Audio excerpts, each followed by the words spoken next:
तो दोस्तों आज हम एक्सप्लेन करने वाले हैं बेन 10 डायनामाइट कॉमिक्स को, जो कि 2026 के अंदर ही रिलीज हुई है। ये बेन 10 का एक तरीके से रिबूट है। तो चलिए शुरू करते हैं पहले सीन से।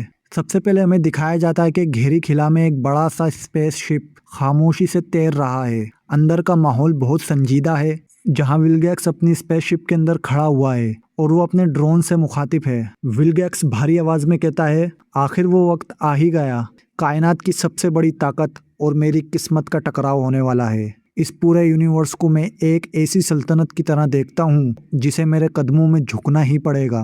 कोई तो ऐसा होगा जो मुझे चैलेंज कर सके, कोई ऐसा हथियार जो मेरे लिए खतरा बन सके। मुझे पता है एक ऐसा हथियार है और वो बहुत जल्द मेरा होगा। इसके बाद हम अर्थ पर आते हैं और रेडवुड के जंगल में बेन 10 ग्वेन और ग्रैंडपा मैक्स को गर्मियों की छुट्टी में कैंपिंग करते हुए देख रहे हैं। जंगल का पुरसकून माहौल है। बेन अपने कार्ड्स को उलट पुलट कर देख रहा है, जबकि ग्वेन इसे चिढ़ा रही है। बेन बड़ी बेताबी और जोश से, इतने सारे कार्ड्स, मेरा गोल्ड कार्ड किधर है? ग्वेन हंसते हुए कहती है, बेन क्या तुमने कभी सोचा है कि तुम कितने अजीब हो? सारा दिन सुमो स्लैमर्स के अंदर ही डूबे रहते हो। बेन कहता है, तुम्हारा क्या? तुम्हारी एलियन वाली झूठी कहानियां इससे कहीं ज्यादा बोरिंग है। दादा मैक्स इन दोनों को समझाते हैं, बस करो तुम दोनों, हम यहाँ सुकून से छुट्टियां मनाने आए हैं, लड़ने नहीं।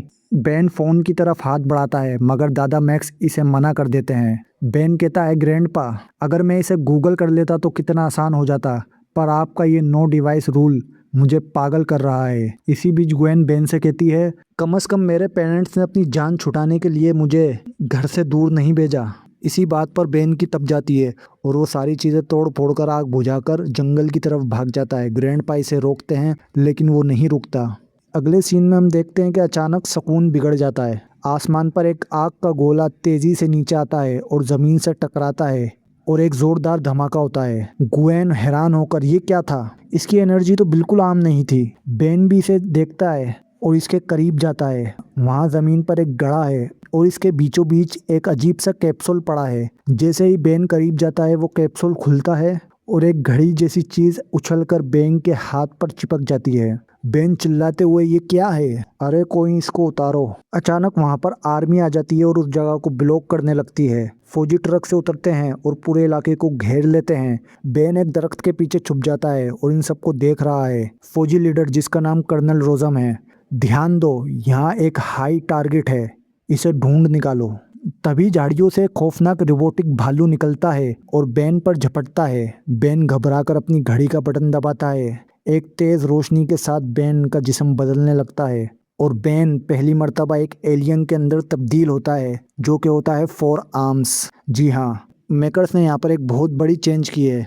बेन 10 के ओरिजिनल कार्टून्स में आपको याद होगा, बेन 10 की पहली ट्रांसफॉर्मेशन हीट ब्लास्ट में थी, ना कि 4 आर्म्स में। बेन घबरा कर कहता है, ये क्या हो गया मुझे? लेकिन अचानक वो रोबोटिक भालू इसके ऊपर हमला करता है। बेन इसे एक जोरदार मुक्का मारता है, लेकिन फिर ओमनिट्रिक्स का चार्ज खत्म हो जाता है और ये वापस इंसान बन जाता है। बेन के अंदर से धुएं निकल रहे होते हैं और इसका दिमाग घूम रहा होता है। वो भालू दोबारा हमला करता है तो बेन दोबारा बटन दबाता है और अब वो हीट ब्लास्ट बनकर निकलता है। बेन इस बार पूरा आग के अंदर जल रहा है और ये वाले हीट ब्लास्ट का लुक कार्टून वाले से कई गुना ज्यादा बेहतर है। बेन अपने हाथों से आग के गोले बरसाता है और इस रोबोटिक भालू को जलाकर भगा देता है। अगले सीन में हम देखते हैं कि विलगैक्स के जहाज में खलबली मच जाती है। इसका कंप्यूटर अलर्ट बजा रहा है। विलगैक्स कहता है, मुझे सिग्नल मिल गया, ओमनिट्रिक्स की एनर्जी जमीन पर है। मेरे प्राइम ऑपरेटर को हुक्म दो, वो हथियार मुझे चाहिए अभी।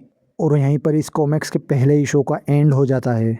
तो दोस्तों ये थी बेन 10 की कहानी का पहला हिस्सा। इस कॉमिक्स के अंदर काफ़ी चेंजेस किए गए हैं, जैसे कि बेन 10 का पहली मर्तबा 4 आर्म्स में तब्दील होना और ओमनिट्रिक्स गिरने वाली जगह पर आर्मी का आना, जबकि ओरिजिनल कार्टून में हमने ऐसा कुछ भी नहीं देखा था। तो इस कॉमिक्स की स्टोरी कार्टून से ज़्यादा बेहतर लग रही है और अगर ये कॉमिक्स हिट रही तो यकीनी तौर पर हमें एक शो भी देखने को मिलेगा। अगर आपको वीडियो अच्छी लगी तो वीडियो को लाइक और चैनल को सब्सक्राइब करें।